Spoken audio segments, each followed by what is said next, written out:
This is a good time to talk. Now, we made Bride of Frankenstein in there, which is a white mix with white chocolate chips, coconut, and blonde Oreos. Now, I've let out most of it, but I'm not going to rinse the machine because it's okay, in my opinion, to have an errant white chip in the next flavor we're doing. If we had just made mint chocolate chip, yes, I rinse it. If we made strawberry, yes, I rinse it. And rinsing it is simple. Just a bucket of water, let it go and come out. But I don't see the need to. No, I don't use hot water. Nobody came for the car yet? The manufacturer says you can, but I never do. Hi, girls. No, the manufacturer does not. Okay. You girls feeling good? No hot water in an Emery Thompson machine. No, you don't. I'm beating you to the punch. So, the voice of infinite reason. By the way, that's Mike, and any question you have on the running of a machine, any of these machines, he knows everything about them. It's crazy. He's just a master of his domain.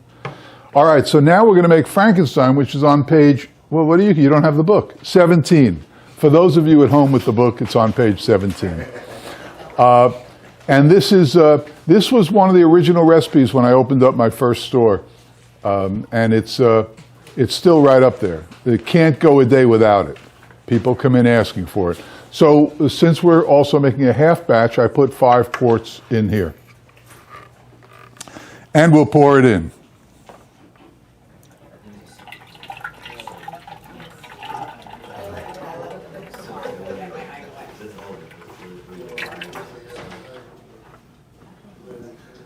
So if you get an errant white chip in there, don't fret. Are there certain flavors that you won't do that, like that you find so strong that lead through it? Yeah, we just went through a few. Mint, I must rinse the machine after mint. Strawberry, I'll rinse the machine after that. Mainly, I go by inclusions. I don't want a dark chocolate chunk or chip in my coconut ice cream because it will, in class, it happened because we were running real fast, and a girl said, "Eek, what's that?" We passed around coconut ice cream. "Eek, what's that?" And it was a chocolate chip, but it doesn't look like a chocolate chip. It looks like a cockroach. All right, so we put in 5 quarts of mix. Now, I use 2 magic ingredients. You better know this. What are the 2 ingredients? No. No, never mind. Cocoa powder? Close. Chocolate powder and the white chocolate powder. Yeah, the white chocolate. Ghirardelli's makes an incredible product that I don't know how I discovered it, but I did discover it. And it's Ghirardelli ground chocolate in a powder form. And it's just an amazing product. And that's what we're going to make this chocolate ice cream with. Now, interestingly enough, question came up in class, do I ever use chocolate mix instead of the white bladders? Do we ever use chocolate? And for years, I used a dairy that didn't produce it. And then the other dairy came to my store to try to get me to buy their mix. And I tasted it in a blind taste test, and it was infinitely better, the white mix. And I said, I'll take your mix. I'm switching right away. And he said, we also make a chocolate mix. So I said, I'll try it. And I thought it was great. Now, Steve's catchphrase is, they're not in the chocolate business. And I understand that. But the mix was very good. I still use it today. So in this formula, this Frankenstein, in my store, I'll use chocolate mix. But here, I'm using the original recipe, which calls for white mix and chocolate powder, Ghirardelli chocolate powder. Got that? Okay, we can proceed. So, because we're adding a powder, or actually any inclusions, I'll turn the machine on at 230, where'd she go? At 234. And then we'll add We'll start with a half a quart of this, see what happens. It's really good. It's not cocoa powder. Don't use cocoa powder. This is ground sweet chocolate. How much is it?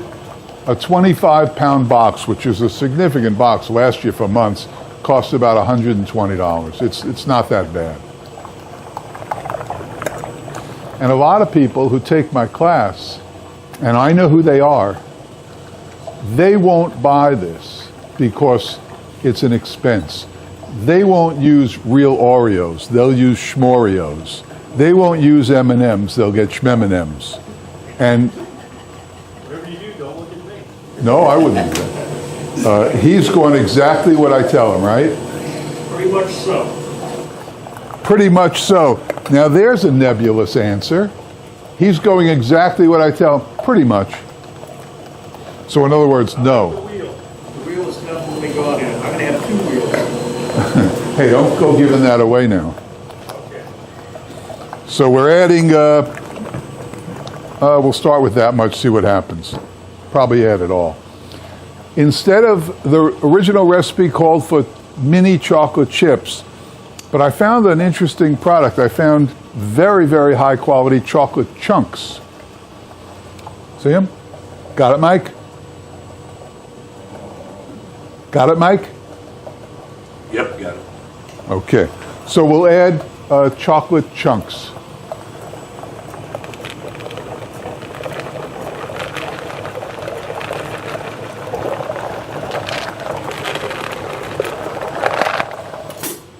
And because I have these laying around, we'll add some brownies. Remember, it's art.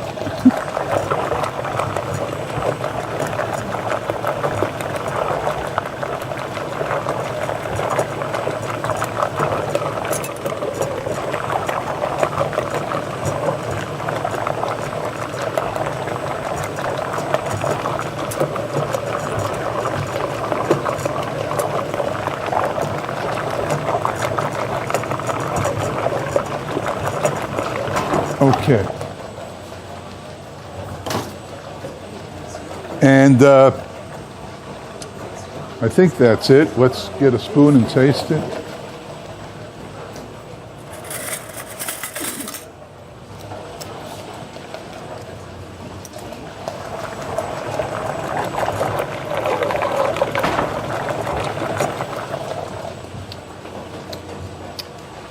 Ooh, very good. Very good. We'll add a little more of this.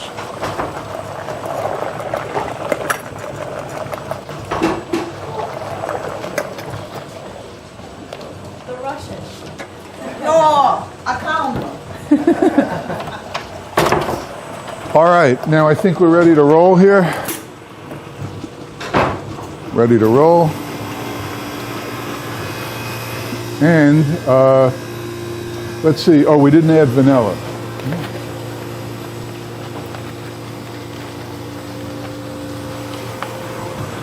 How much vanilla?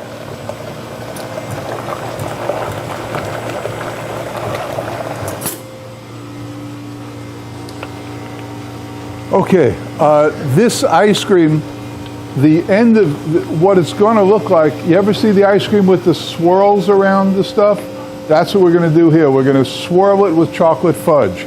So while it's in there cooking, we're going to make our fudge type mixture.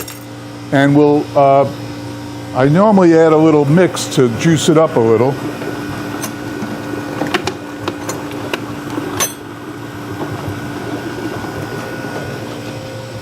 And then I like this Hershey's Special Dark Syrup.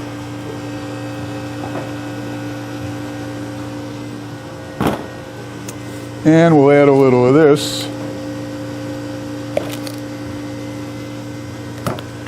And then we'll whisk it all together.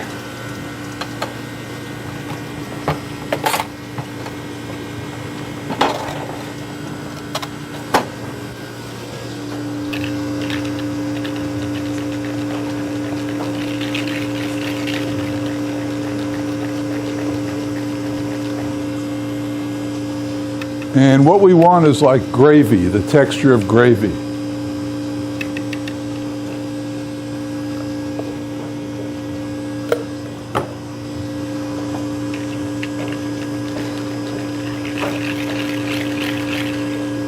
So it'll look like this.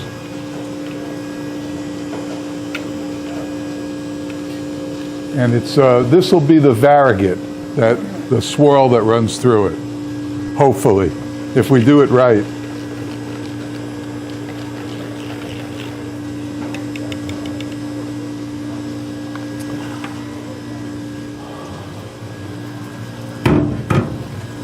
Okay, we are almost ready.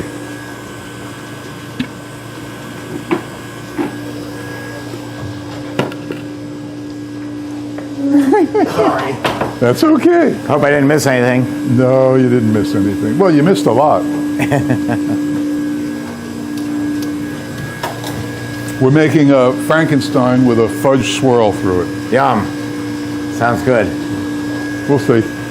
Any questions? No, you know everything. Okay. Yes, sir. In the back, you had a question? Well, think of one. How many shops? I was gonna ask you, how many shops do you have right now? How many what? Shops? Oh, I just have one. I opened one, had it for 10 years, sold it, and now I opened another one in Daytona Beach. I have a 24. It's all I've really ever had. I started with a 6-quart when back in the day, way back in the day, and that kept me going for, about just under a year. I worked with a 6-quart. And then, of course, you get really busy and you don't want to put in that kind of time. I was maybe making ice cream, 4 or 5 days a week, maybe 3 hours at a shot. And I didn't want to do that anymore, so I bought the 24. And the day I got the 24, everything changed. It was an amazing thing. Because I heard you guys talking in the beginning of the class that you said basically that did you just sell your 6 after that? Or So what? sell the 6 machine? Yeah, you don't need it. No. Everybody thinks in their mind they'll keep it as a backup or they'll keep it as, but you won't use it. The 24, you can run it 24 hours a day. So if Same as the if your 6. You can run that 24 hours a day. Yes, but if your production if you've got a 24 and your production increases so much, just hire a night guy to come in at 12 and work till 4, and that's, it doesn't matter. The machine won't let you down. So what about the other one? Can you run it for 24 hours? Yeah, they'll all run 24 hours Absolutely. a day. They're designed to. And the average lifespan of one of my machines is 40 years. But there comes a point where that won't be what you want. Because why run that 24 hours a day when you can run this normal hours? But you can still start with that, then you just improve. Absolutely. It's a So great starter. why do people buy this? Because they're getting into business and The they money. don't have the money for that. So rather than say, I'm going to stay out of business for a year until I have more money for a bigger machine, that's a waste of a year. I'm of the Nike school of business. Just do it. And so and this is the largest selling machine in the world because of that. It does everything this does in a smaller package. This one right here, the CB350. That doesn't have the infinite overrun. It's going to do super premium, gelato, and Italian ices and sorbets. So that's most of everything you're going to do.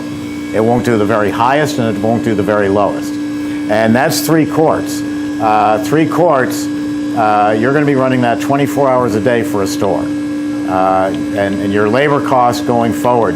10 years from now, we meet again and you're going to say, my most expensive thing over the last 10 years has been labor. No matter what your labor rate is, it's relative to where you are.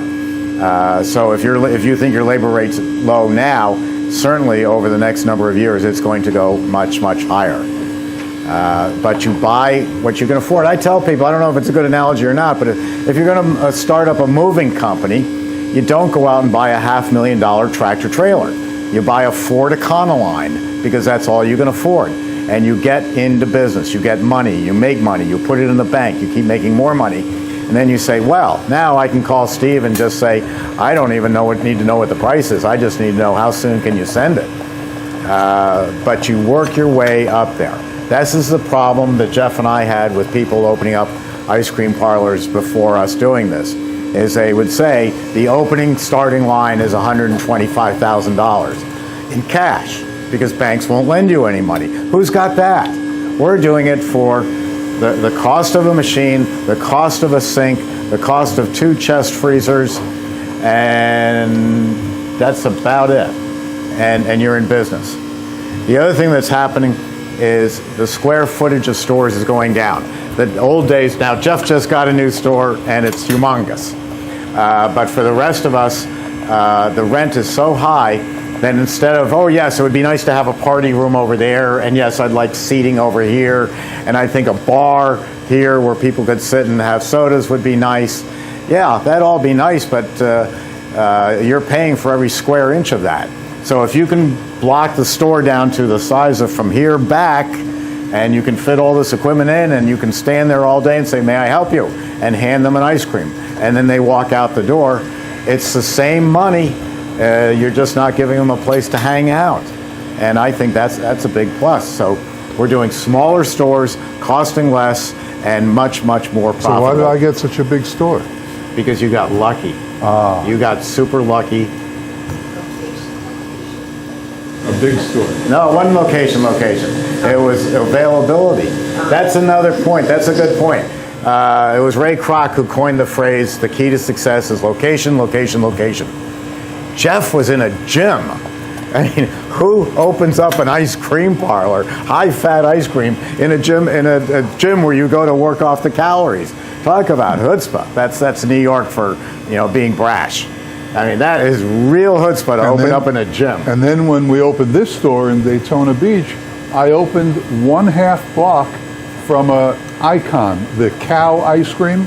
It's a unique building. It's been there 40 years, and it's a landmark in Daytona Beach. But I don't care.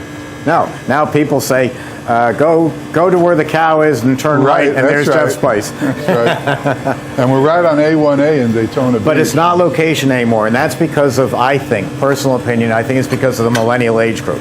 I am a baby boomer. We are the largest group that ever came along, 72 million of us. Now the millennial age group, about 21 to 39, is outdoing us. There's 85 million of them. And they don't, my age group, you had to be the richest town, Hollywood, Bel Air, Grosse Pointe, Midtown Manhattan. You had to have the richest location, and you had to be on the corner with easy parking and everything else. That's all out the window now because of the millennials. I'll come back to this. All right, so we're going to, instead of putting this into the 1 gallons, we're going to put it in a quantity gallon. What are these, 3, 2.5, 3? I think they're more than 3. Isn't that your squishy container? Yeah. I don't know how big that is. Are we selling squishy containers yet? Can't get them. You can't get them. Forget you ever heard anything. All right, so now we have the ice cream. Now we got to get it looking pretty, which is putting a swirl in it. So what we're going to do is we're going to take that mixture that we made, remember? And we're going to pour it across the top. Not all of it. And then we'll give it a few folds.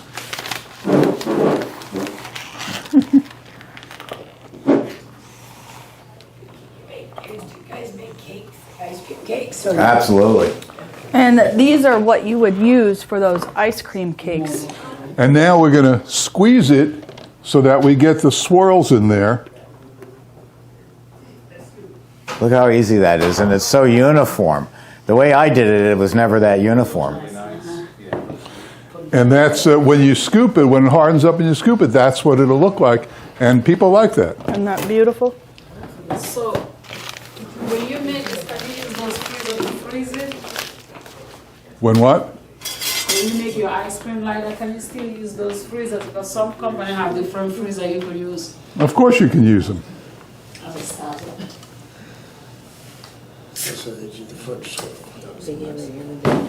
And there it is. Nice.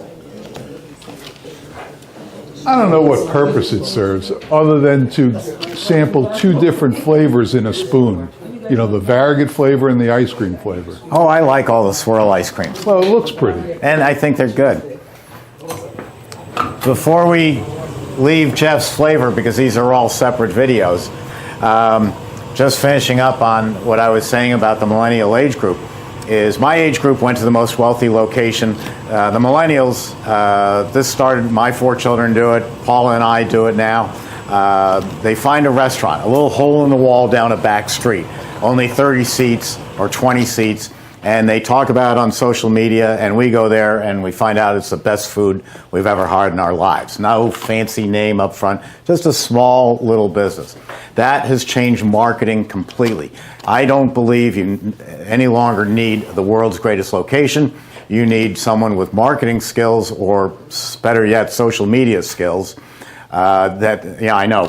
Christy does ours. They don't allow me on it. It's got my. So Steve said today. Steve didn't say anything. Christy said it. But the skills to be able to say, "Hey, we've got this new flavor. You've got to come try it," and people text to each other. I just had this wonderful swirl ice cream. Not squirrel. Variegated. We're going to make squirrel next. Oh, squirrel. Squirrel. like Variegated ice cream. And I texted to a friend who texted to 10 of their friends, who texted to 10 of their friends. Before 2 hours are up, before the class is over, there's a couple of hundred people who know about Jeff's Swirl Ice Cream. This is the new marketing. And it's fantastic. And guess what? It's free. No print ad is ever going to get that kind of coverage. No TV ad is going to have that impact, because the guy selling you the used car on TV is not my next door neighbor or my friend. My next door neighbor said, "Go try this ice cream." That's an endorsement right there.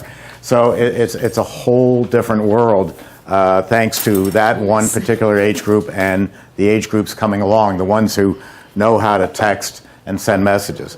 It's just a wonderful, wonderful advertising. We're known everywhere, and where we weren't known before, we are now, because of what Emery Thompson does in social media.